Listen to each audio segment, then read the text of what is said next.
Is the loss of aid an opportunity for Africa? Welcome to the Bold African Voice, BAV, where Africa speaks for itself. I'm Abdul Karim Kargbo, born and raised in Africa. Today we dive into a seismic shift shaking the continent. As global aid dries up, is Africa standing at the edge of crisis or at the door of destiny? Stay tuned as we explore why the loss of aid might just be Africa's greatest opportunity yet. The recent wave of development aid cuts from both the United States and the European Union has sent shockwaves across the African continent.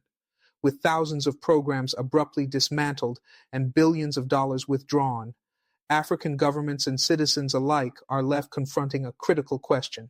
Is the loss of aid a catastrophe or an opportunity for transformation? This video provides a comprehensive analysis of the current situation, contrasts regional responses, and explores the broader implications for Africa's socio-economic future and governance landscape. The scope of the aid cuts, a disruptive shift. According to DevEx, a leaked internal document revealed that the U.S. Agency for International Development, USAID, has dismantled 5,341 programs worth $75.9 billion. An additional 2,100 State Department programs worth $4.6 billion were also terminated. These cuts are chaotic, opaque, and unprecedented in their scale and implications. Equally concerning is the quiet but systematic trimming of development assistance by traditional European donors. France, Germany, the Netherlands, Belgium, the United Kingdom, and Switzerland are all reducing their aid budgets, some by as much as 25%, in favor of defense spending and investment-driven aid, DVEX 2024.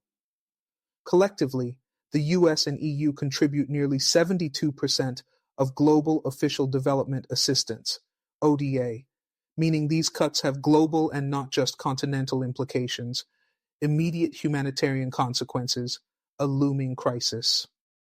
The Institute for Security Studies, ISS, through its African Futures and Innovation AFI program, projects grim consequences if these aid reductions persist. According to ISS's Jackie Cilliers, the expected fallout includes up to 18 million additional malaria cases annually, 1 million cases of severe childhood malnutrition, a 600% surge in HIV infections, famine due to the loss of 489 million in food aid, 5.6 million more Africans in extreme poverty by 2026, a $4.2 billion contraction in Africa's economy by 2030. One of the most immediate impacts is the reduction of funding for PEPFAR, President's Emergency Plan for AIDS Relief, a cornerstone in Africa's fight against HIV/AIDS. In South Africa, where PEPFAR contributes 17% of the HIV/AIDS budget, President Cyril Ramaphosa acknowledged the urgent need to domesticate that financial responsibility. Yet Ground Up and Spotlight report that as late as March 3rd, no concrete steps had been taken by South Africa's health department to cover the funding gap. Dependency versus sovereignty, rethinking the narrative. This crisis also revives an old debate. Is aid helping Africa, or is it holding the continent back? Kenyan commentator Patrick Gathara challenged the prevailing narrative in a recent Resistance Bureau webinar, arguing that Africa is unfairly portrayed as a continent perpetually in need. He pointed out that donor countries often benefit disproportionately from the aid relationship, earning $7 to $8 for every dollar spent. Gathara suggests that African governments must now be forced by their citizens to confront corruption and wasteful spending, as Kenyan youth did during tax protests against President William Ruto's administration. Professor Nick Cheeseman from the University of Birmingham concurs, asserting that the collapse of external aid necessitates internal political reform and civic engagement. Yet, he warns that the erosion of support for civil society, long funded by Western donors, may weaken democratization efforts just when they are most needed. The democratic deficit and geopolitical repercussions. A key concern is the disappearance of democracy promotion aid historically funded by USAID and EU institutions. Over 90% of funding for democratic governance, civil society, and human rights programs from USAID and the State Department is being abolished, according to Cilliers.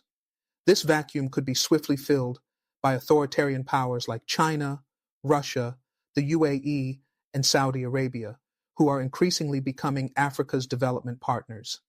These actors prioritize infrastructure and resource deals without linking aid to human rights or democratic benchmarks. In the short term, this may appear attractive to regimes seeking cash with no political strings attached, but it risks long-term political instability and declining freedoms.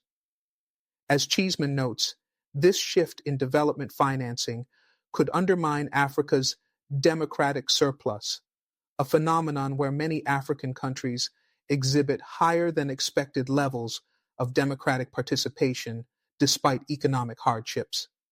This democratic resilience, as Cilliers explains, is partly due to aid conditionalities and Western-backed civic support systems now under threat. Aid versus investment, a new development architecture? The head of the French Development Agency, Rémi Rioux, remarked that ODA was a relic of the mid-20th century. The world, he said, now needs a new development architecture focused on sustainable, inclusive investment, not handouts. While the language of investment over aid is appealing, it glosses over harsh realities. According to AFI, Africa's 22 least developed countries account for just 0.4% of global trade, and low to middle income African countries account for only about 1%. The private sector, especially large multinationals, is generally risk-averse and avoids the poorest, least stable regions. Expecting these countries to trade their way out of poverty, says Cilliers, is at best a multi-generational project. Moreover, even if Africa improves governance and fiscal discipline, the continent's financial independence comes at a steep cost. Without external lifelines, governments must tax more, spend less, and prioritize better. Difficult in regions plagued by inequality, underemployment, and political volatility. Africa-wide comparison, divergent responses, shared vulnerabilities. The loss of aid will not be felt equally across the continent. Let's consider three contrasting examples. South Africa, an upper middle income country, has domestic fiscal capacity and institutions that can adjust, albeit slowly. The delay in responding to PEPFAR cuts, however, shows even capable states struggle with transition. Kenya exemplifies grassroots accountability. Public protests against taxation and corruption illustrate growing civic agency, even though donor cuts will still impact healthcare and education services. South Sudan, one of the world's most aid-dependent nations, faces catastrophic outcomes. With 60-70% of its healthcare budget coming from the U.S., the country's fragile healthcare system risks collapse. The cuts may leave entire communities without essential medical services. Meanwhile, Rwanda, often praised for its efficient use of aid, is already pivoting toward private investment, development banks, and partnerships with China. Still, it relies on development partners for about 40% of its national budget, making sudden aid reductions destabilizing. Forward-looking approach, rethinking development in Africa. The question before African policymakers now is not whether the aid era is ending, but how to prepare for what comes next. Domestic resource mobilization, DRM, is essential. Countries must modernize tax systems, reduce capital flight, and crack down on illicit financial flows, estimated by the UN Economic Commission for Africa to cost the continent over $88 billion annually. Regional integration, especially under the African Continental Free Trade Area, AFCFTA, could also provide a long-term boost. But to benefit, African countries need infrastructure, cross-border trade facilitation, and harmonized regulation sectors historically financed by development aid, public-private partnerships, diaspora bonds, and sovereign wealth funds are emerging tools to attract investment. However, these require strong institutions, transparency, and political will, commodities that are unevenly distributed across the continent. Finally, African voices must redefine what aid means. Is it charity, partnership, investment, influence? This moment is an opportunity to build a new model of South-South cooperation, promote intra-African investment, and nurture homegrown philanthropy. Rethinking the development model. Lessons from Asia and Latin America. As Africa stands at the crossroads of a potential post-aid era, it is instructive to examine the pathways taken by Asia and Latin America, two regions that have, over time, reduced their dependency on Western development assistance. East Asian economies, such as South Korea, Singapore, and Taiwan, achieved rapid development through a mix of strong state-led industrial policies, investment in education and infrastructure, and export-oriented strategies. Crucially, these countries used aid strategically and temporarily, channeling it into long-term capacity building. For instance, South Korea was once one of the largest recipients of USAID, but it transitioned to become a donor nation within a few decades. Latin American countries, particularly Brazil and Chile, have also reduced their dependence on Western aid through diversified economies, progressive social programs, and increased engagement with regional development banks like the Inter-American Development Bank. However, their experiences also highlight pitfalls such as political instability, debt cycles, and over-reliance on commodity exports that African nations must guard against.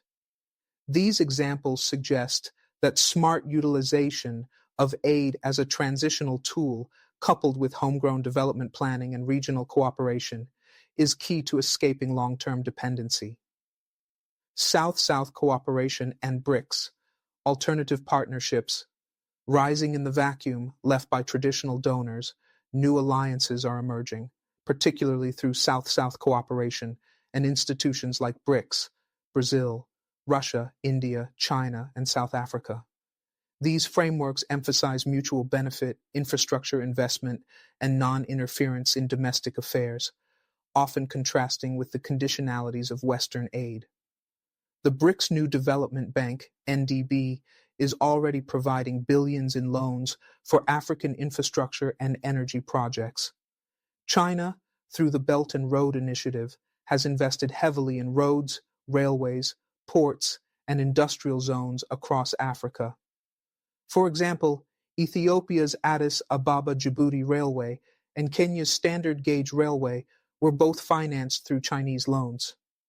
However, these partnerships come with new dependencies and risks.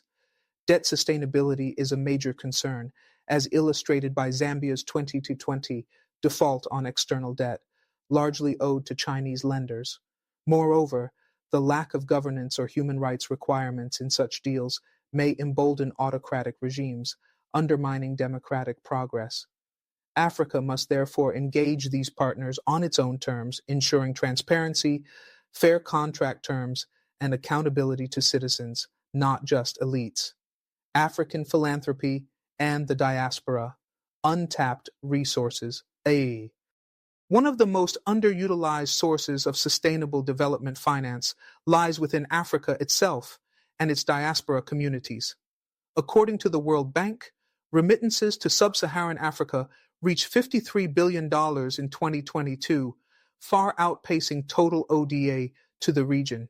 Countries like Nigeria, Ghana, and Kenya are already seeing remittances become a major source of foreign exchange and household income. However, remittances largely support consumption, not investment. To channel this flow into development, governments can create diaspora bonds, matched funding initiatives, and investment platforms that allow African nationals abroad to contribute to nation building. For example, Ethiopia and Kenya have both issued diaspora bonds, though with mixed results due to governance concerns. At home, African billionaires and philanthropists from Aliko Dangote in Nigeria to Mo Ibrahim in Sudan are beginning to invest in healthcare, education, and entrepreneurship. But a Pan-African philanthropic culture remains in its infancy and requires better coordination, tax incentives, and trust in public institutions. The role of civil society in a post-aid Africa. A robust civil society is essential for ensuring that Africa's transition away from foreign aid is inclusive, accountable, and democratic. Yet, as USAID and EU programs supporting democracy and governance are slashed, civil society organizations, CSOs, are experiencing an existential crisis. These organizations have played crucial roles in holding governments accountable, advocating for human rights, empowering marginalized communities, and even delivering basic services in fragile states. In countries like Burkina Faso, Senegal, and Malawi, CSOs have been instrumental in resisting authoritarianism and promoting civic education. Without reliable funding, many of these groups are being forced to shut down or severely curtail operations. Some analysts argue for a new funding model where African foundations, local private sectors, and pooled government resources support civil society, moving away from donor-driven agendas. A continental civil society endowment fund managed by a Pan-African body like the African Union's Economic, Social, and Cultural Council, ECOSOC, could be explored to maintain civic space and promote homegrown accountability mechanisms. Towards a resilient, self-determined Africa, the policy imperatives. For Africa to turn the loss of Western aid into an opportunity, several policy shifts and strategic actions must be considered across the continent. 1. Fiscal discipline and tax reform. Countries must expand the tax base, digitize revenue collection, and close loopholes. Rwanda and Mauritius have made significant strides in these areas, offering models for others. 2. Combating corruption and leakages. With limited resources, ensuring value for money is essential. National audit offices, anti-corruption commissions, and empowered parliamentary committees must be resourced and protected. 3. Investment in human capital, education, and healthcare cannot be sacrificed. Governments must protect and increase budgets for these sectors, leveraging public-private partnerships where appropriate. 4. Pan-African integration, fully implementing the African Continental Free Trade Area, AFCFTA, could unlock trillions in intra-African trade, reduce external dependency, and build regional value chains. 5. Building resilience against global shocks. The COVID-19 pandemic and Ukraine war exposed Africa's vulnerability to external disruptions.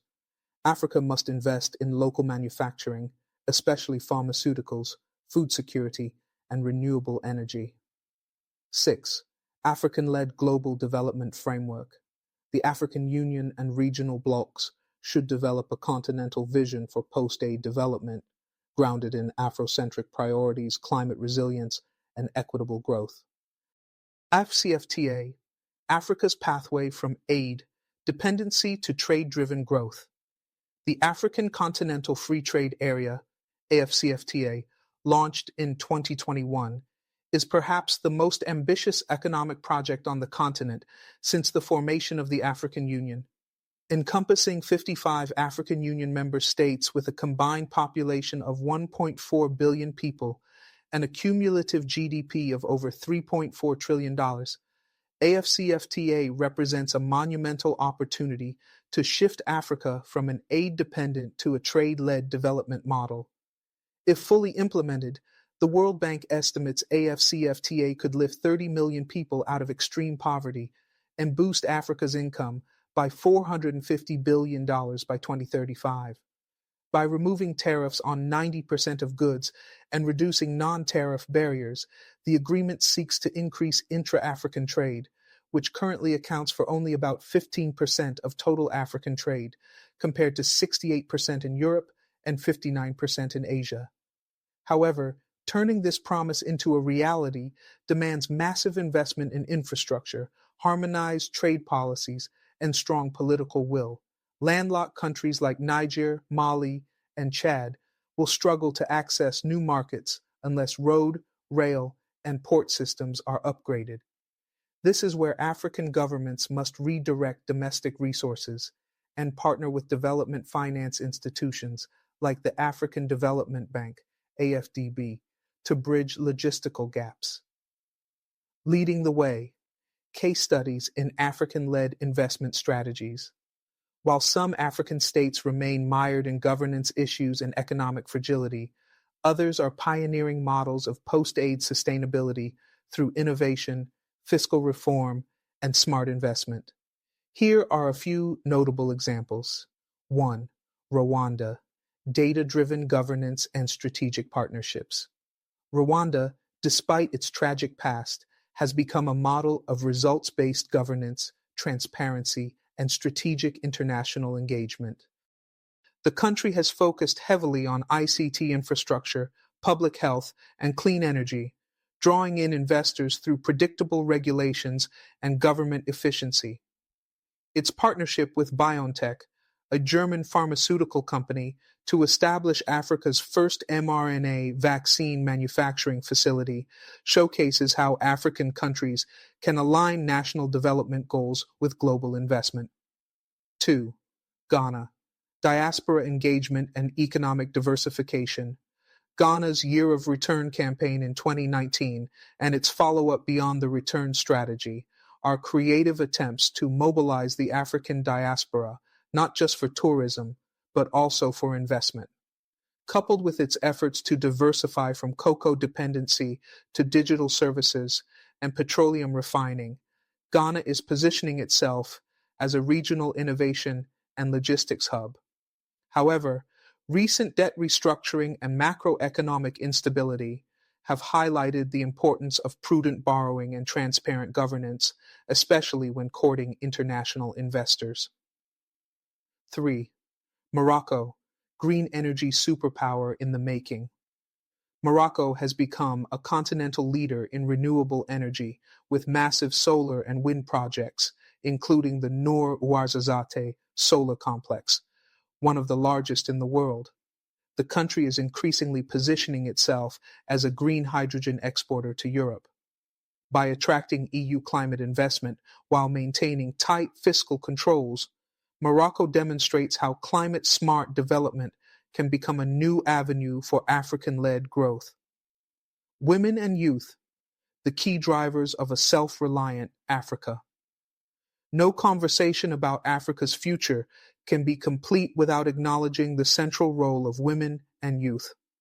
Over 60% of Africa's population is under the age of 25, and women make up a significant portion of the informal economy and agricultural sector. Unfortunately, aid cuts also impact programs targeting gender empowerment, girls' education, maternal health, and youth employment, areas that already receive limited domestic funding. To avoid long-term socio-economic setbacks, African governments must invest in technical and vocational education and training, TVET, to equip young people with relevant skills, increase access to credit and land ownership for women, support youth entrepreneurship through innovation hubs and targeted grants, expand digital infrastructure to connect rural youth to e-commerce and e-learning platforms. Success stories are emerging. In Nigeria, platforms like Flutterwave and Paystack, founded by young entrepreneurs, have attracted global investors and transformed fintech on the continent. Meanwhile, women-led cooperatives in Uganda and Malawi are leading agro-processing initiatives that add value to local products and generate export revenue. The future of aid, redefining relationships, not rejecting support. While the current disruption in aid flows may compel Africa to chart a new course, this should not be misinterpreted as a wholesale rejection of international cooperation. Rather, what is needed is a redefinition of aid, from dependency and conditionality to partnership and mutual benefit. African negotiators and civil society must play a more assertive role in shaping the global aid architecture, advocating for transparent, equitable climate financing, ensuring that global institutions like the IMF and World Bank reform their governance to reflect African priorities, demanding that European investment-led aid strategies are co-designed with African actors and respect sovereignty, promoting knowledge exchange, not just capital flows. As Jackie Cilliers rightly notes, Africa is increasingly on its own, but this solitude is not necessarily a weakness. It can become a source of agency, self-determination, and innovation. Post-aid era governance, the risk of authoritarian consolidation. One of the most urgent dangers emerging from the decline in Western aid is the erosion of democratic institutions and the potential for authoritarian consolidation. Historically, a significant portion of aid from the US and European Union came with governance-related conditionalities, supporting democratic elections, civil society organizations, CSOs, independent media, anti-corruption bodies, and judicial independence. With those mechanisms defunded or weakened, a dangerous void may be opening. Jackie Cilliers of the Institute for Security Studies, ISS, warns that over 90% of USAID and U.S. State Department democracy and governance programming is being dismantled. This means that pro-democracy initiatives, including election monitoring, civic education, media training, and human rights advocacy, are being stripped of funding at a time when political repression is rising in several African states. In fragile democracies such as Zimbabwe, Cameroon, Chad, and Uganda, where civil liberties are already under threat, the lack of external oversight and support can embolden ruling elites to manipulate electoral processes, suppress dissent, and weaken institutional checks and balances. In more autocratic regimes like Equatorial Guinea, Eritrea, or Burundi, the absence of international pressure is likely to reinforce the status quo. Moreover, in several countries that were previously hailed for democratic gains, Tunisia, Senegal, Benin, and Burkina Faso, we are witnessing a democratic regression, often under the guise of national security or anti-terrorism measures. The rollback of foreign democracy assistance could make these transitions harder to reverse. The authoritarian alternative, the rise of non-democratic influencers. As Western engagement in democracy promotion retreats, new influencers are stepping into the vacuum. China, Russia, Saudi Arabia, Turkey, and the United Arab Emirates. These countries are increasingly positioning themselves as development partners who do not link assistance to democratic reforms, human rights, or press freedom. For example, China has invested heavily in infrastructure through concessional loans and grants, while also exporting surveillance technologies and supporting state-controlled media in countries like Ethiopia and Angola. Russia has provided military training and equipment to countries like Mali, Sudan, and the Central African Republic, often with minimal concern for human rights records. Gulf states have expanded their influence through religious institutions, real estate investments, and elite-level financial diplomacy, especially in the Horn of Africa and Sahel. This shift is not inherently problematic. African countries have the sovereign right to choose their development partners, but it comes with risks.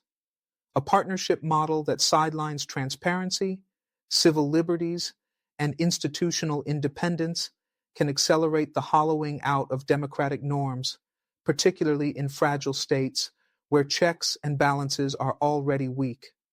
Nick Cheesman has warned that this new geopolitical realignment may stall the African Renaissance and push the continent towards an era of illiberal development where economic growth may occur, but without the democratic rights and civic freedoms that underpin long-term stability and inclusive development.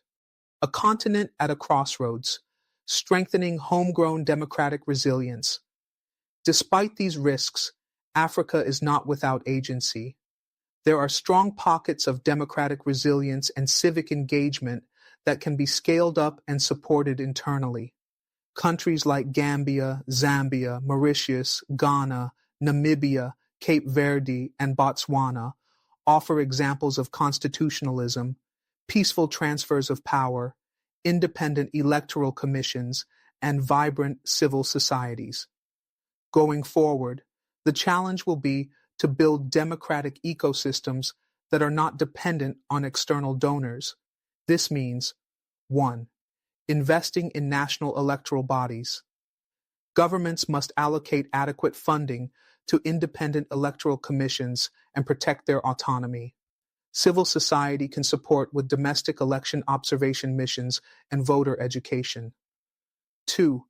Promoting independent media. Public and private sectors should support training, safety, and sustainability of independent media, especially in the digital space. Innovative funding models, such as media cooperatives or digital subscriber-based revenue, could help replace donor dependency. 3. Legal and constitutional reforms. Citizen movements must push for reforms that entrench term limits, judicial independence, access to information laws, and protection for whistleblowers. Countries like Kenya and Malawi have made progress here through court rulings driven by civil activism. 4. Youth civic engagement programs that integrate civic education into school curricula, promote political literacy via social media, and fund youth-led policy think tanks can ensure that democracy remains rooted in Africa's young majority. 5. Pan-African peer review mechanisms. The African Union's African Peer Review Mechanism, APRM, must be revitalized and used as a tool for enforcing good governance standards. AU member states should take APRM reports seriously and link them to tangible reforms. Civil Society Without Borders, a continental coalition for good governance. Given the cross-border nature of political instability and democratic backsliding, there is an urgent need to create continental alliances of civil society organizations, trade unions, academic institutions, faith-based groups, and professional associations to share tools, strategies, and resources. A Pan-African Democratic Solidarity Network, PDSN, could serve as a unifying platform to defend civic space, share advocacy strategies, monitor human rights violations, and engage regional bodies like ECOWAS, SADC, EAC, and the AU more proactively. Such a coalition could also push for regional sanctions or peer pressure mechanisms against unconstitutional changes of government. For example, ECOWAS's recent challenges in handling coups in Mali, Guinea, and Niger show the limitations of top-down diplomacy without grassroots democratic legitimacy. A strong civic coalition across West Africa could provide alternative narratives and pressure points to restore constitutional order and prevent future coups. Climate finance and the green development frontier, Africa's next opportunity. As Africa reckons with declining foreign aid and growing pressure to find alternative development pathways, climate financing and green industrialization are emerging as the continent's next strategic frontiers. With its vast natural resources, abundant renewable energy potential, and young labor force, Africa is uniquely positioned to lead a just energy transition if the right financing and governance structures can be put in place. The United Nations Economic Commission for Africa, UNECA, estimates that Africa needs between $280–500 billion annually until 2030 to meet its climate adaptation and mitigation goals. Yet, current global climate finance flows to Africa are woefully inadequate. Less than 5% of global climate finance, according to the Climate Policy Initiative 2023. Even more troubling, most of that money comes as loans, not grants, further deepening debt vulnerabilities in already struggling economies. The loss of traditional aid, especially for environmental conservation and resilience building projects, therefore threatens to derail Africa's climate action unless new partnerships, mechanisms, and strategies are urgently explored. Green industrialization, from resource extraction to value addition. For decades, Africa's role in the global economy has largely been that of a raw material exporter, whether it be oil from Nigeria, cobalt from the Democratic Republic of Congo, DRC, gold from Ghana, or timber from Cameroon. This model has generated revenue for elites, but little in terms of inclusive growth or industrial development. The emerging green economy offers an opportunity to break that cycle. The DRC and Zambia, home to over 70% of the world's cobalt reserves, a key mineral for electric vehicle batteries, have entered into a joint value addition agreement to manufacture battery precursors rather than simply exporting raw ore. South Africa, already a renewable energy leader, is investing in green hydrogen with the goal of exporting to the EU under new carbon border adjustment rules. Kenya and Ethiopia are scaling up geothermal energy production with the dual aim of decarbonizing their economies and attracting eco-conscious industries. But this green industrialization will require infrastructure, skills training, regulation, and most critically, climate financing that is accessible and just. Unlocking climate finance, global mechanisms, local realities. One of the key challenges for African governments is navigating the complex and fragmented architecture of global climate finance. Institutions such as the Green Climate Fund, GCF, Global Environment Facility, GEF, and the Adaptation Fund exist to support vulnerable nations, but disbursements are often slow, bureaucratic, and conditional. Additionally, access often favors countries with strong institutional capacity, leaving fragile states behind. For instance, while Morocco and Rwanda have been successful in mobilizing climate funds, Sahelian countries like Niger and Chad, arguably more vulnerable to climate shocks, struggle to access even modest support. To overcome these disparities, African leaders and negotiators must continue pushing for 1. Simplified access procedures for low-capacity countries, 2. Increased grant-based financing over loans, 3.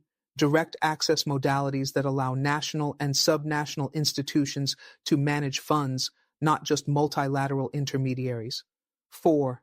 Greater transparency in fund allocation and impact.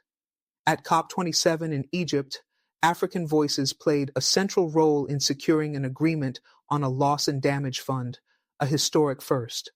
However, the fund's operationalization remains unclear, and its long-term impact will depend on sustained African diplomacy and continental solidarity.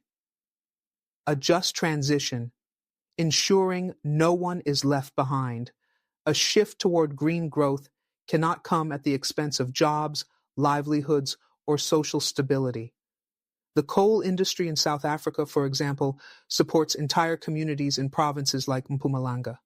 The country's $8.5 billion Just Energy Transition Partnership, JETP, backed by the US, UK, Germany, France, and the EU, aims to phase out coal while protecting workers and promoting clean energy alternatives.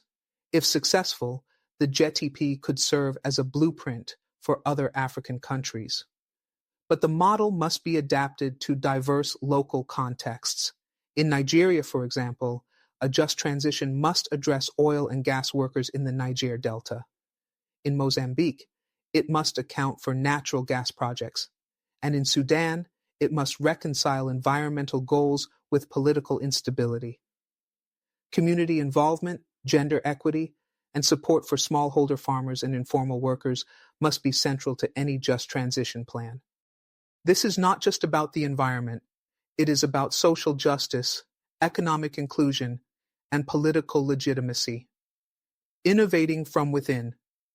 African-led climate solutions. African innovators are already leading the way with low-cost, high-impact climate solutions, often without donor support. from solar-powered irrigation systems in Niger to waste-to-energy conversion in Kenya to indigenous tree restoration in Ethiopia. Local actors are showing that sustainable development can be both homegrown and scalable. The rise of climate tech startups, supported by incubators like Africa Green Co., M-Copa, and Sun Culture, is also creating green jobs while delivering decentralized energy solutions. However, these enterprises face major constraints: access to finance, fragmented regulations, and limited support from national governments.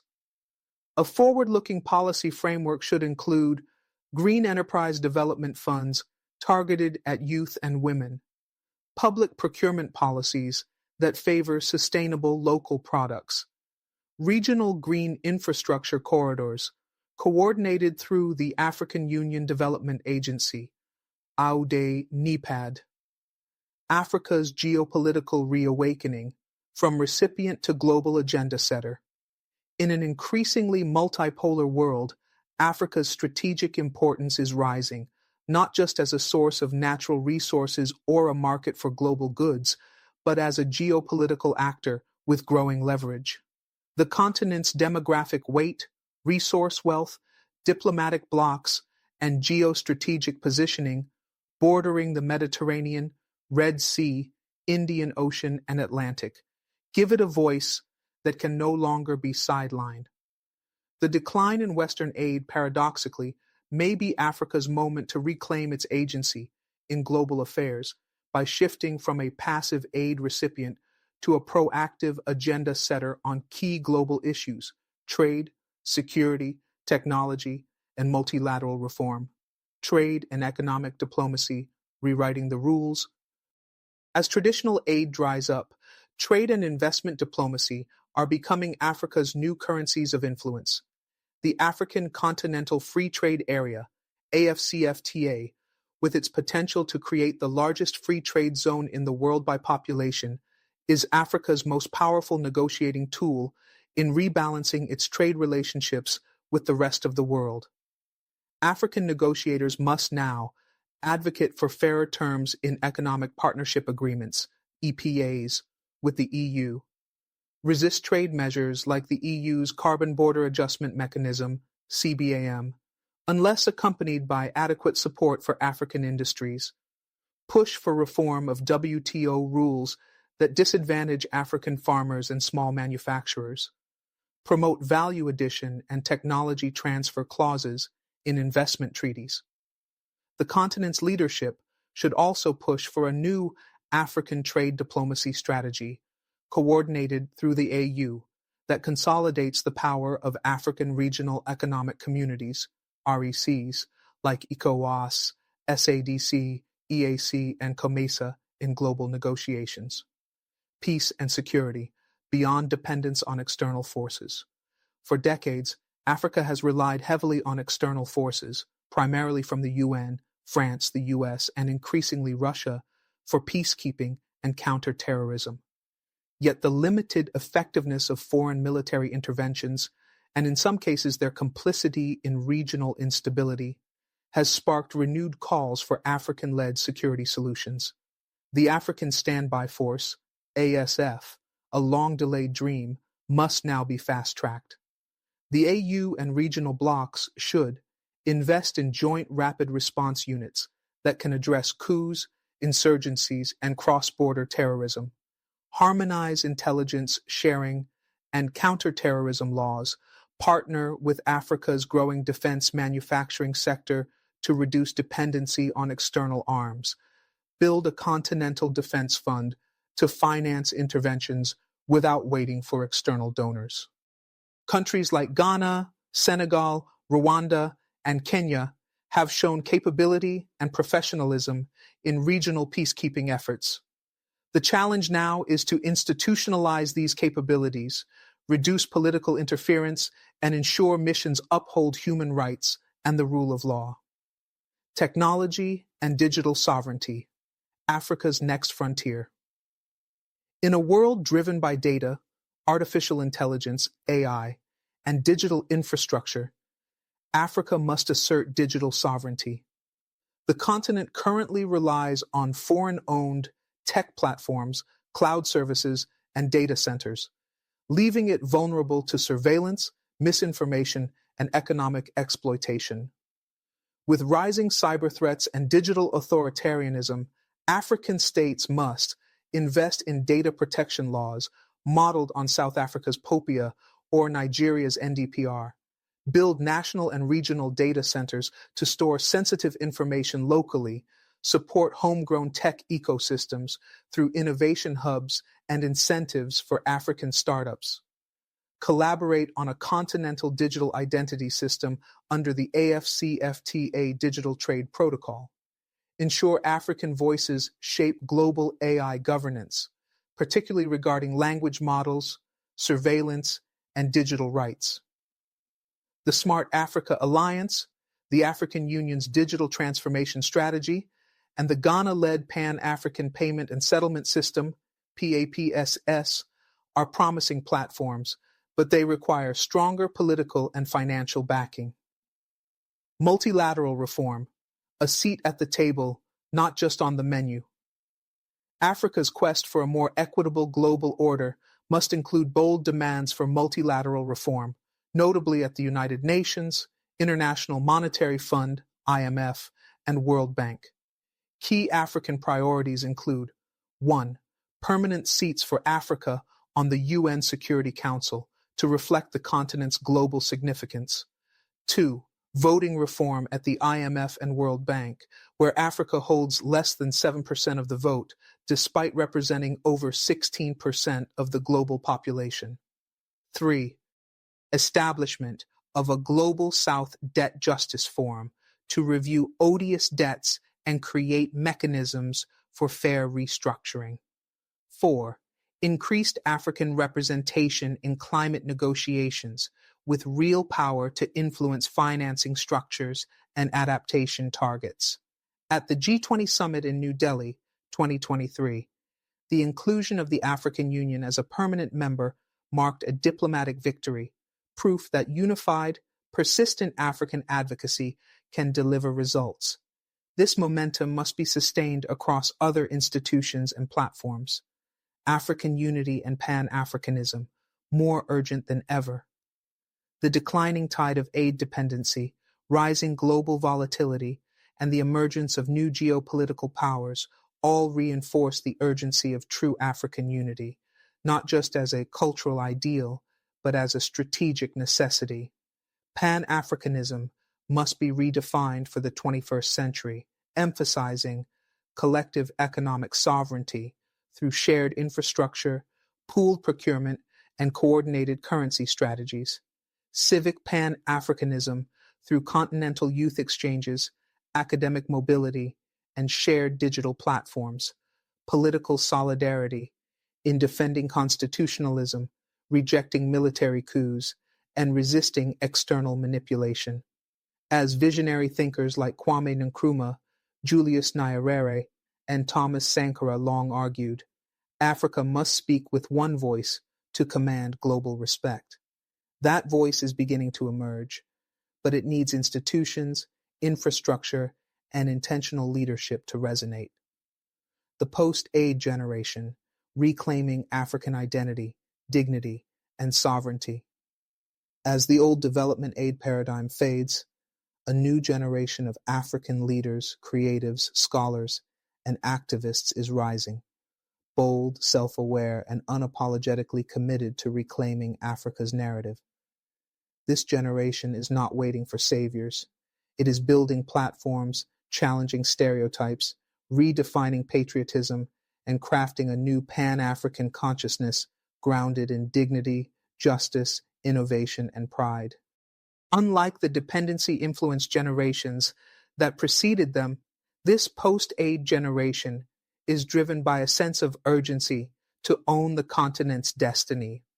Their activism, entrepreneurship, artistic expression, and political engagement are shaping a vision of Africa that is forward-looking, culturally grounded, and economically independent.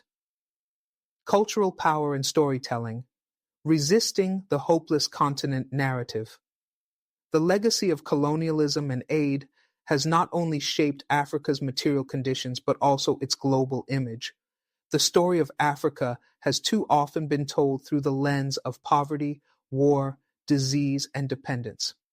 This is now being challenged head-on by a wave of Afrocentric storytelling emerging through film, music, literature, fashion, and digital content. From the global success of Afrofuturist films like Black Panther to award-winning novels by writers like Chimamanda Ngozi Adichie, Tsitsi Dangarembga, and Ngugi wa Thiong'o, African creatives are redefining what it means to be African in the 21st century. Social media platforms like Instagram, TikTok, and YouTube have become tools for young Africans to showcase rural innovation, urban style, traditional knowledge, and political critique, bypassing traditional media, gatekeepers, and donor narratives. Pages like Africa Facts Zone, African Archives, and The Black Narrator celebrate African brilliance and history with viral appeal. This cultural reawakening is not just aesthetic, it's political. It fuels pride, shapes national identity, and instills the belief that Africa is not a problem to be solved, but a continent with answers to offer the world. Youth movements and political accountability. From hashtags to ballot boxes. Africa's youth are not only reshaping culture, they are reshaping politics. Across the continent, young people are organizing movements that challenge corruption, injustice, and authoritarianism, often without the support of donor-funded NGOs. In Nigeria, the Dachak Ensars movement against police brutality galvanized a generation, blending online mobilization with real-world protest. In Sudan, youth-led resistance toppled Omar al-Bashir's 30-year regime, though the country's democratic transition remains fragile. In Senegal, young activists have taken to the streets to defend term limits and protest the shrinking of civic space. In South Africa, Falkafis Must Fall transformed discourse around inequality and decolonized education. What unites these movements is a deep distrust of both external intervention and domestic elites. They are reclaiming the public square and demanding that leadership reflect transparency, justice, and competence, not lineage, military power, or donor backing. Yet, these youth movements often lack institutional support, face state repression, and operate in environments where democratic institutions are under strain. This is why the next phase must be about building sustainable platforms for youth political engagement, from civic education and local governance forums to youth-led political parties and policy think tanks. Homegrown think tanks and intellectual hubs, rethinking development from within. The intellectual foundations of development in Africa have long been dominated by ideas exported from Western institutions, whether neoliberal economics, structural adjustment, or donor-led governance reforms. This is rapidly changing. A new crop of African-led think tanks, research institutions, and policy platforms is now challenging the epistemic dominance of the global North and pushing for context-specific, historically aware, and socially just frameworks. The African Center for Economic Transformation, ACET, is championing industrial policy and economic diversification.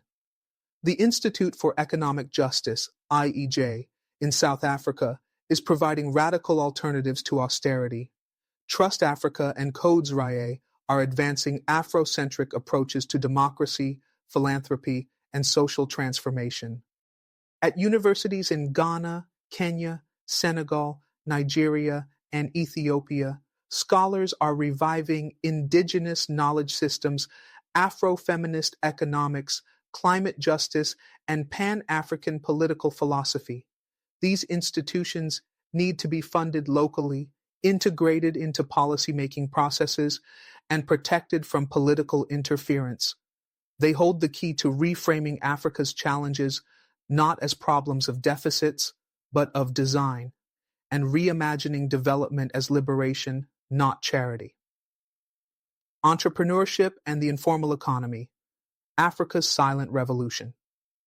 Beneath the radar of donor-funded programs, Africa's informal economy continues to drive innovation, resilience, and social cohesion. Over 80% of jobs on the continent are informal, and millions of micro-enterprises sustain families, fund education, and provide social protection. In cities like Kampala, Lagos, Abidjan, and Lusaka, markets, cooperatives, and informal savings groups are thriving despite lack of formal recognition.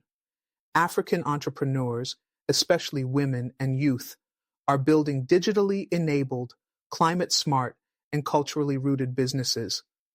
The loss of aid, especially to public sector services, makes it even more crucial to support and formalize this ecosystem, not by stifling it with taxation, but by providing access to affordable credit and land, investing in digital infrastructure and training, creating inclusive business registration platforms, encouraging cooperatives, social enterprises, and solidarity economies.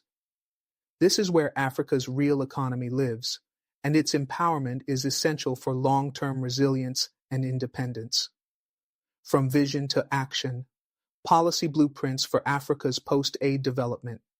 The decline of traditional aid presents both a crisis and an opportunity, a reckoning that demands a decisive shift in African policy thinking. Across the continent, a post-aid blueprint is gradually taking shape, centered on self-reliance, inclusive governance, innovation, and regional cooperation. This section outlines a comprehensive set of policy priorities drawn from emerging African best practices, grassroots innovations, and global solidarity frameworks.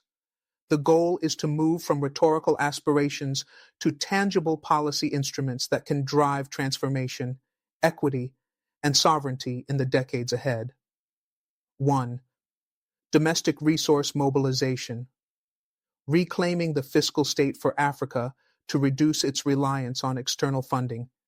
It must first address the chronic challenges of revenue leakage, weak tax systems, and illicit financial flows. Action points: progressive tax reforms. Countries like Rwanda and Mauritius have digitized tax collection, reducing leakages and corruption. Others must follow suit with a focus on taxing wealth, property, and extractive industries, not just consumption. Curtailing illicit flows. According to UNICA, Africa loses over $88 billion annually to illicit financial flows. Governments must strengthen anti-money laundering units, renegotiate exploitative contracts, and push for global tax justice. Public investment transparency. Citizens must know how their taxes are being spent. Tools like open budgeting portals and citizen audit mechanisms should be institutionalized. 2. Agricultural sovereignty and food security, ending dependency through the soil. With over 60% of the world's uncultivated arable land, Africa has the potential to not only feed itself, but also become a global agricultural powerhouse. Yet many countries remain net food importers, relying on subsidized Western food aid and global markets. Action points: invest in agroecology and local value chains, shift from input-heavy, donor-driven models to climate-resilient, smallholder-centered agriculture. Ethiopia and Senegal are making strides in agroforestry and integrated farming systems. Support local processing industries. Nigeria's push to reduce rice and tomato imports by promoting local processing is a model. Regional cooperation can help overcome scale limitations. Land reform and women's land rights, secure land tenure, especially for women and indigenous communities, is vital for food sovereignty and rural development. 3. Public health systems, from donor dependency to universal access. The collapse of programs like PEPFAR has exposed the vulnerability of health systems overly reliant on foreign donors. Africa must urgently invest in resilient, locally funded public health infrastructure. Action points: domestic health financing. Commit to the Abuja Declaration target of 15% of national budgets allocated to health. Only a handful of countries have met this goal. Community health workers. Formalize and compensate community health workers who are already bridging service gaps in rural and underserved areas. Local pharmaceutical manufacturing. Support regional hubs for vaccine, diagnostic, and drug production to reduce import dependence. South Africa, Egypt, and Senegal are already making progress. 4. Decentralized governance. Bringing power closer to the people. Centralized state models, often a legacy of colonial governance and aid-driven planning, have led to bureaucratic bottlenecks, corruption, and disconnect with grassroots realities. Decentralization, done right, can empower local communities and spur bottom-up development. Action points: fiscal federalism. Allocate a fixed percentage of national revenue to local governments, coupled with transparency and performance-based accountability. Participatory budgeting. Adopt models from Porto Alegre, Brazil, and replicated in parts of Kenya and South Africa, where communities directly decide spending priorities. Traditional and customary authorities. Integrate them into formal governance without compromising democratic principles or gender equity. 5. Regional integration. The power of one Africa. Fragmented markets, duplicated infrastructure, and policy incoherence have long hindered Africa's development. True transformation lies in consolidating regional resources and strategies. Action points: full implementation of AfCFTA, fast-track tariff removals, trade facilitation, and dispute mechanisms, establish cross-border industrial parks and value chains, continental infrastructure corridors, invest in interconnected road, rail, energy, and fiber optic networks coordinated through the Programme for Infrastructure Development in Africa, PIDA. African Sovereign Credit Rating Agency. End dependency on biased external ratings by establishing a credible continental body to assess creditworthiness. 6. Social protection and human capital. No prosperity without equity. In the post-aid era, development must be inclusive, or it will not be sustainable. Africa's youth, women, disabled, and informal workers must be central to all policy frameworks. Action points: universal social protection floors, introduce conditional cash transfers, school meal programs, and unemployment insurance schemes funded by taxes and levies on extractive industries. Invest in early childhood and public education. Build a foundation for long-term prosperity by expanding access to quality education, especially in rural and conflict zones. Harness demographic dividend. Develop youth employment plans tied to green jobs, digital skills, and entrepreneurship ecosystems. 7. African global solidarity architecture, reclaiming the world stage. Finally, Africa must lead, not follow, on global reform. The continent has both the moral authority and political leverage to shape new frameworks for trade, climate, migration, technology, and peace. Action points: Global South coalitions. Strengthen ties with Latin America, Asia, and Caribbean nations to form voting blocs and common positions at the UN, WTO, and COP summits. Pan-African Peace and Diplomacy Corps, a continental diplomatic and peace-building task force modeled after ECOWAS but expanded to AU level. Continental Diaspora Engagement Strategy. Move beyond remittances to structured diaspora contributions in governance, science, investment, and advocacy. Case studies of resilience, African trailblazers in a post-aid world. Across the continent, a quiet revolution is unfolding, one driven by visionary leadership, grassroots innovation, and determined citizens. These emerging case studies offer powerful proof that the transition from aid dependence to sovereign development is not just theoretical, it is already happening. Each example represents a piece of the post-aid puzzle: fiscal reform, community resilience, industrial strategy, local innovation, or regional collaboration. Together, they illuminate the path ahead and offer replicable models for other African nations navigating the loss of traditional donor support. Rwanda, leveraging governance and innovation. Rwanda's post-genocide transformation is one of Africa's most cited examples of effective governance and strategic development. Though not without criticism, particularly regarding political space, Rwanda has built a self-reliant, results-driven state apparatus. Key achievements include domestic health financing. The country funds over 70% of its health budget locally and operates one of Africa's most efficient community health insurance schemes, Mutuelle de Santé. Digitized tax systems. Rwanda Revenue Authority has streamlined tax payments via mobile platforms, significantly increasing compliance and domestic revenue. Green investment.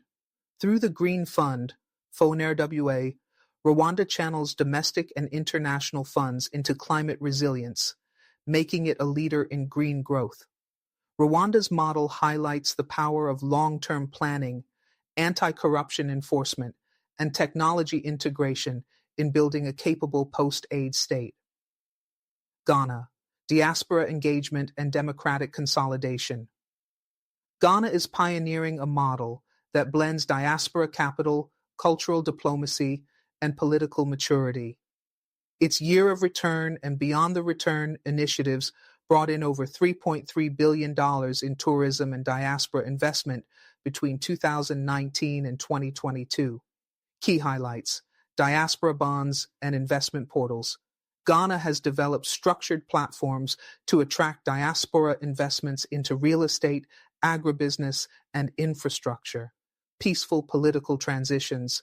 Ghana remains a beacon of democratic stability in West Africa, with peaceful electoral transitions and vibrant civil society engagement. Domestic philanthropy growth. Organizations like the Star Ghana Foundation are mobilizing local philanthropy and providing grants to community-based initiatives, independent of foreign aid. The Ghanaian case proves that diaspora-driven development and political accountability can form a sustainable post-aid framework when matched with policy innovation. Ethiopia, community-led development at scale. Despite recent conflict challenges, Ethiopia has demonstrated how mass mobilization and local resource pooling can drive significant development gains without heavy reliance on foreign donors. One standout program is the Productive Safety Net Program, PSNP, which provides food or cash to over 8 million rural poor annually, is jointly financed by domestic revenue and external support, but with increasing localization, emphasizes public works, including irrigation, reforestation, and land restoration, turning welfare into productivity.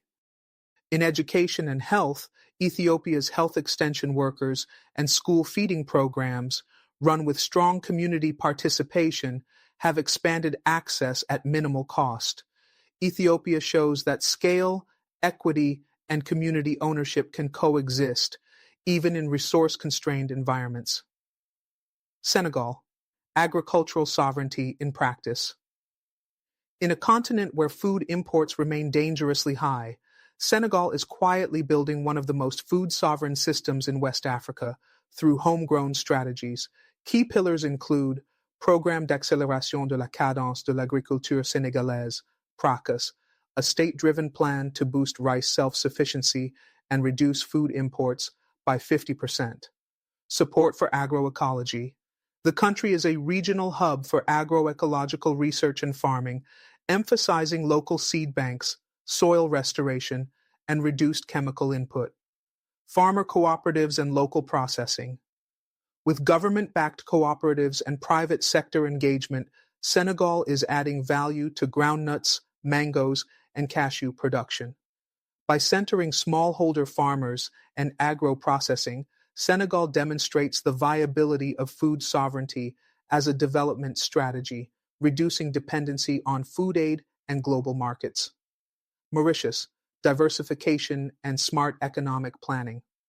Mauritius, often regarded as a middle-income success story, provides a model of strategic economic diversification away from single-sector dependence and aid. What Mauritius got right: transition from sugar economy to services. The island shifted from sugar cane to a diversified economy, including finance, ICT, tourism, and manufacturing. Robust governance institutions, a strong legal system, independent judiciary, and anti-corruption agencies support investor confidence and citizen rights. Social safety nets, universal free healthcare, education, and pensions, largely funded by domestic resources, make Mauritius one of the most inclusive societies in Africa. Though small in size, Mauritius proves that policy continuity, inclusive growth, and long-term vision can create a post-aid development miracle. Togo, digital and financial inclusion innovations. Often overlooked, Togo is quietly revolutionizing social protection and public service delivery through digital technology and innovation. Notable reforms: Novisi program. During the COVID-19 pandemic, Togo used AI and mobile data to distribute emergency cash transfers directly to citizens' mobile wallets, reaching over 500,000 people in record time. Digital ID system expansion. The country is implementing a biometric national ID to improve social services, election credibility, and financial inclusion. Startup ecosystem growth. Togo is nurturing a new wave of fintech and agritech innovators through public-private accelerators and favorable regulation. Togo shows that even small, resource-limited states can lead in digital governance and inclusive development with the right leadership and citizen-centered technology. Toward a continental roadmap, multi-stakeholder action for a post-aid, Africa.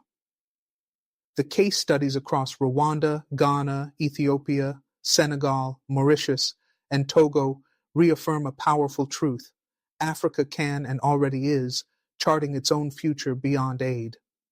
But isolated examples, while inspiring, are not enough.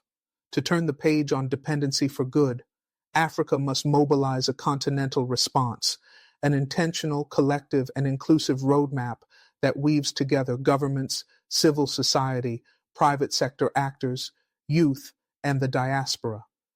This roadmap must not only focus on economic diversification or institution building, it must also redefine how Africa relates to itself, how it relates to the world, and how its people relate to power, to wealth, and to the idea of progress.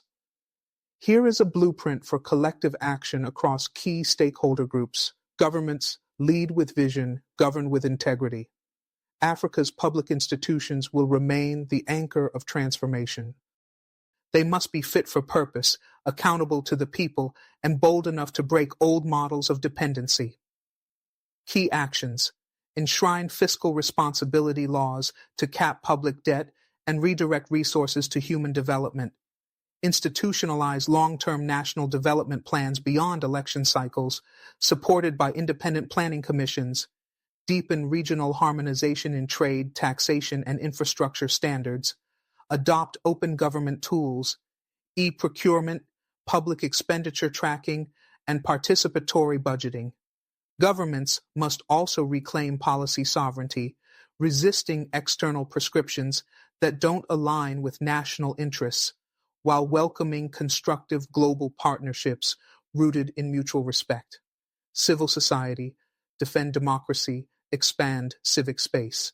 As foreign donor funding for governance and rights-based advocacy declines, African civil society must reorganize, decentralize, and deepen its roots within communities. Key actions: build local fundraising mechanisms through community trusts, diaspora networks, and social impact funds. foster cross-border coalitions to defend civic space and respond collectively to authoritarian threats, launch civic literacy campaigns in schools, marketplaces, and digital spaces, partner with local governments on service delivery monitoring, climate action, and gender justice initiatives. The future of civil society in Africa is not in replication of donor models, but in authentic, community-rooted organizing that taps into African traditions of mutual aid, Ubuntu, and solidarity. Private sector. Shift from profit extraction to value creation. Africa's businesses, both formal and informal, must become engines of inclusive and sustainable development, not mere vehicles for profit maximization or elite capture. Key actions: invest in local supply chains and green technologies that create jobs and conserve resources. Champion impact entrepreneurship, linking business success to measurable social and environmental benefits. Support public-private partnerships, PPPs, that build infrastructure, skills, and innovation ecosystems. Empower small and medium enterprises, SMEs, through patient capital, equity financing, and tax incentives.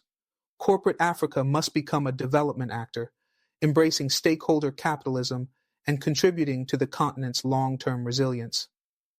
Youth. Own the moment. Shape the future. Africa's youth, its largest and most dynamic demographic, must not be reduced to recipients of youth programs. They are the co-architects of the post-aid era, with the ideas, energy, and moral clarity to push transformation forward. Key actions. Organize into policy advocacy platforms at local, national, and continental levels. Build and scale social enterprises, digital tools, and creative collectives that address real challenges. Engage electoral processes with purpose. Vote, run for office, monitor campaigns, and demand accountability. Lead the charge for intergenerational governance, where youth voices are embedded in decision-making bodies. From the streets of Lagos to the labs of Kigali and the farms of Eldoret, Africa's young people are already innovating. What they need now is political space, financial capital, and recognition. Diaspora. From remittance to renaissance. Africa's global diaspora sends home over $50 billion annually, but their true value lies far beyond cash. They bring expertise, networks, influence, and alternative perspectives, a vital resource for reimagining development. Key actions: establish diaspora investment platforms and matching funds with African governments. Engage in policy co-creation, especially in areas like healthcare, education, technology, and governance reform. Create Pan-African media platforms to shift narratives and amplify Africa's voice globally. Promote civic diplomacy, acting as bridges between African communities and international institutions. The African diaspora must see itself not just as supporters of Africa, but as co-owners of Africa's future, actively engaged in building the continent they dream of. Intellectuals and knowledge institutions reclaim the African mind. Finally, African scholars, researchers, and storytellers must lead the intellectual and philosophical framing of the post-aid era. As long as development is defined by others, Africa will remain a subject, not an author, of its own destiny. Key actions: decolonize education systems to center African history, languages, and worldviews. Expand African research funds and journals that prioritize local knowledge production. Institutionalize Afrocentric think tanks at regional and national levels to inform policymaking.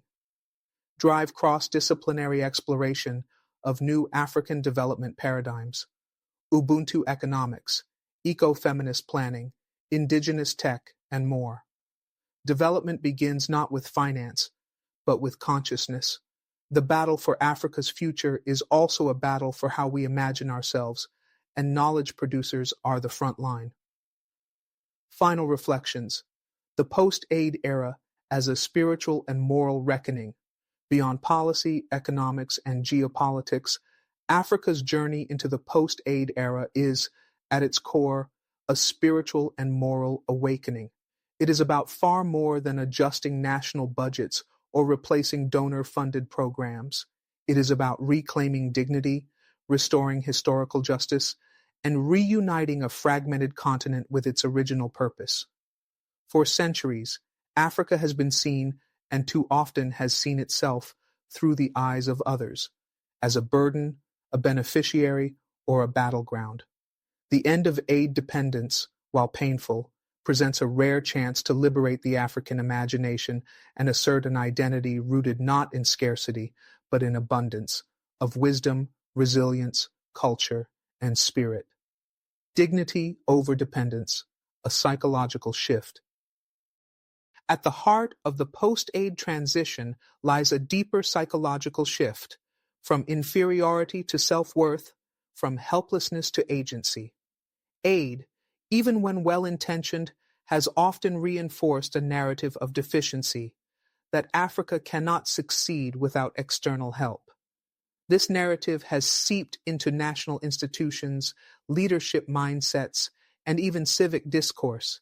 It has conditioned generations of leaders to look outward for solutions and trained civil societies to tailor their causes to donor priorities. Breaking that cycle requires more than funding reforms. It requires soul work. Dignity-based leadership must replace transactional politics. Cultural pride must be rekindled in every classroom and town hall. Ubuntu, the deeply African ethic of shared humanity, must become the guiding light of national and continental policies. As long as Africa defines itself by what it lacks, it will always be negotiating from a position of weakness. True sovereignty begins the moment Africa recognizes that its most valuable resource is not aid, oil, or minerals, but its people, its culture, and its collective spirit. Unity beyond borders, the unfinished dream of Pan-Africanism. The end of aid could also revive the unfinished project of Pan-Africanism.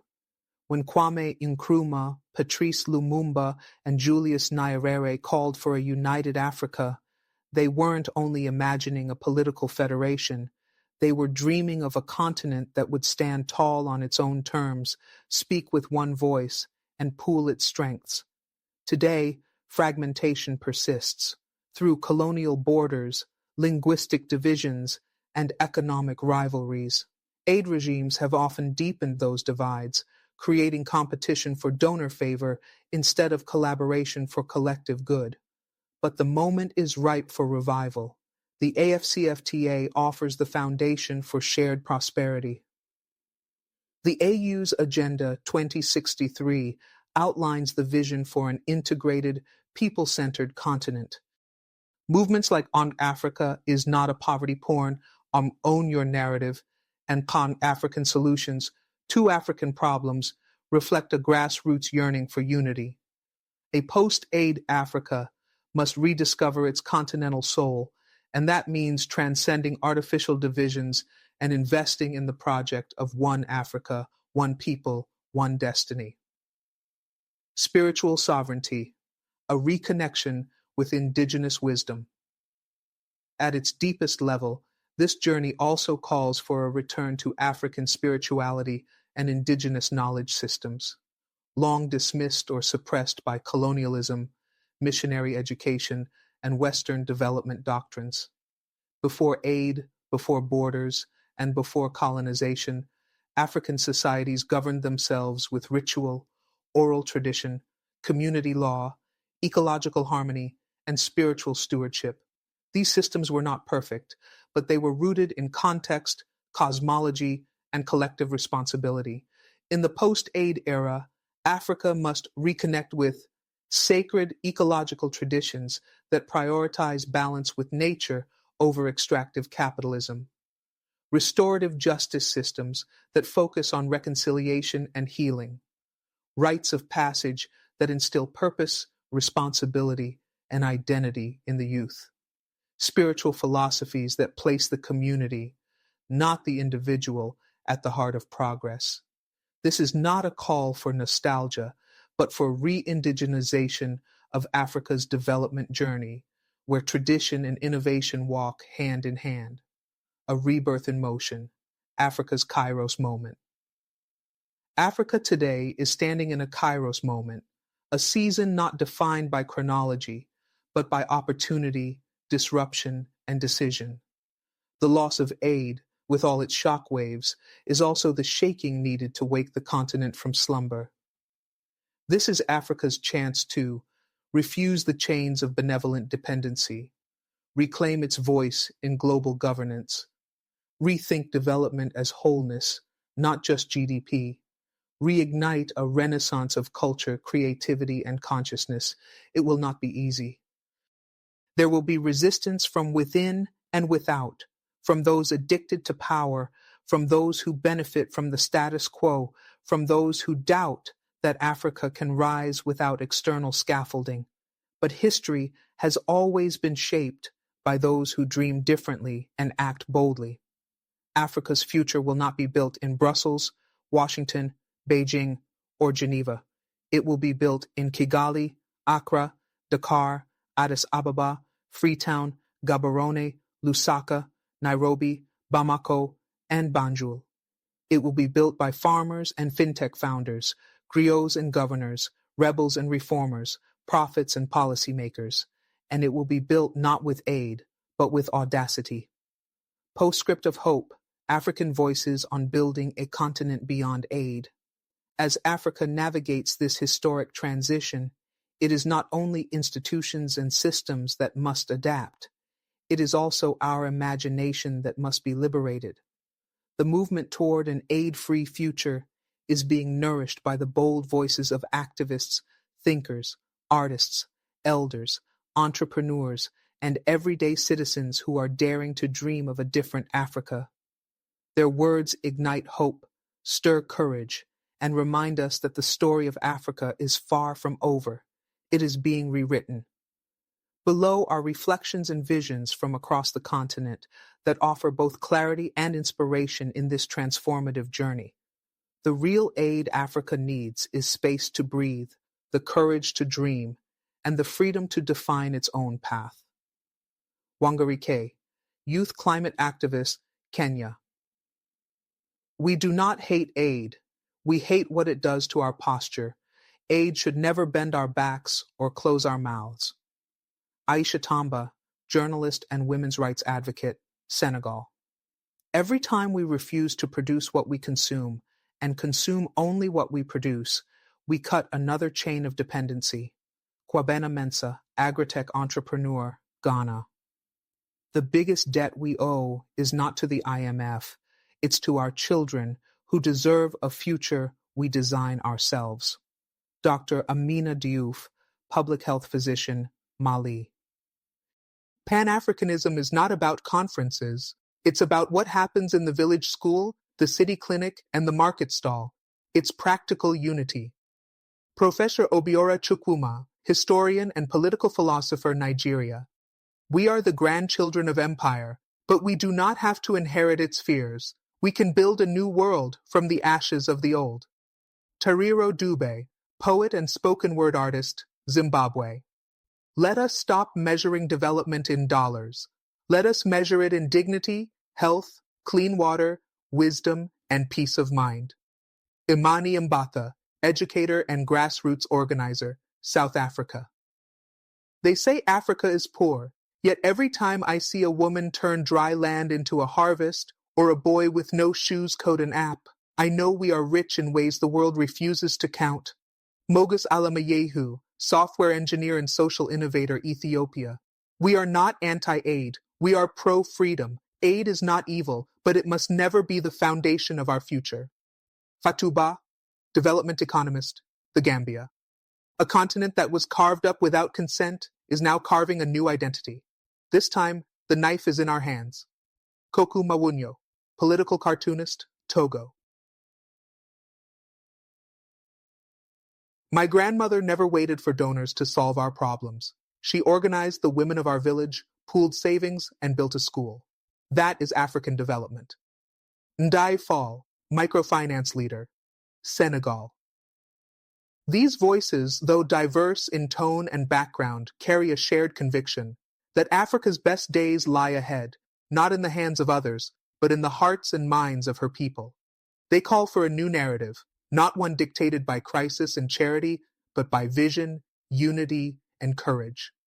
As this living document continues to grow, so too will these voices, multiplying, connecting, and converging until they become a continental chorus, rising above the noise of dependency, echoing across generations, and charting a path forward that no aid package could ever buy. Building the archive. Tools for a post-aid future. As Africa transitions into a new development era, it must arm itself with knowledge, networks, and platforms that serve the continent's realities, not replicate foreign templates. A robust post-aid future will be underpinned by African-authored literature, grassroots institutions, open-source technology, and community-driven tools. Below is a growing archive of critical resources. Books and Thought Leadership, Africa Must Unite by Kwame Nkrumah, a timeless call for continental unity and self-determination. The Challenge for Africa by Wangari Maathai, exploring environmental sustainability, governance, and cultural restoration. Dead Aid by Dambisa Moyo, a controversial but important critique of Western aid dependency. How Europe Underdeveloped Africa by Walter Rodney, historical context on structural inequality and imperial exploitation. Development as Freedom by Amartya Sen. While not African, this book has influenced localized development approaches, platforms and movements, Afronomicslaw.org, centering African perspectives in trade, law, and economic governance. The Africa No Filter Project, changing harmful narratives through storytelling and creative media. The African Union's Agenda 2063, Africa's strategic framework for inclusive growth and sustainable development. Yon Amar, Senegal, and Balai Citoyen, Burkina Faso, civic movements driving grassroots political change. AFCFTA Policy Network, a Pan-African think tank advancing the implementation of continental trade reforms, community and capacity building tools. OpenAfrica.net, a platform for open data supporting civic engagement and transparency. The African Women's Development Fund, AWDF, supporting African women-led organizations with grants and mentorship. Smart Africa Alliance, advancing ICT-led development through innovation-friendly policy and infrastructure. Tangaza Hub, iHub, Bongo Hive, regional innovation spaces where young entrepreneurs design Africa-specific solutions. A message to Africa's leaders: the time for audacity is now.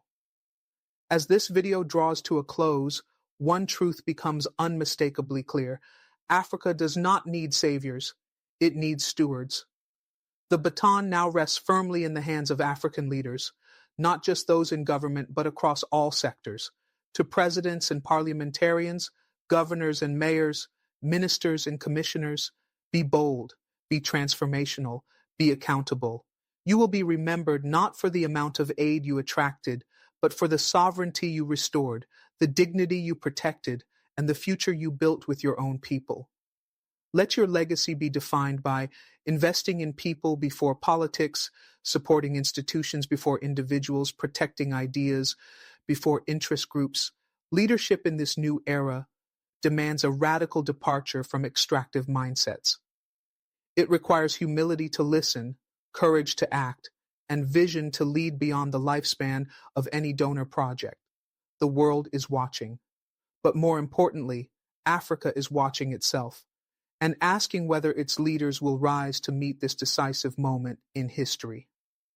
Summary: the pillars of Africa's post-aid transformation. This video has traveled across themes, case studies, voices, and visions, but the core message remains unified and urgent. Africa stands at the threshold of a post-aid future. Whether it falters or flourishes will depend on how boldly it embraces the following truths. 1. Aid has played a role, but its time as Africa's primary development driver is ending. 2. Sovereignty is not just political, it is economic, cultural, and psychological. 3. The post-aid Africa must be built from within by its people, for its people, and with its own voice. 4. There are already living examples, from Rwanda to Togo, that the transformation is possible.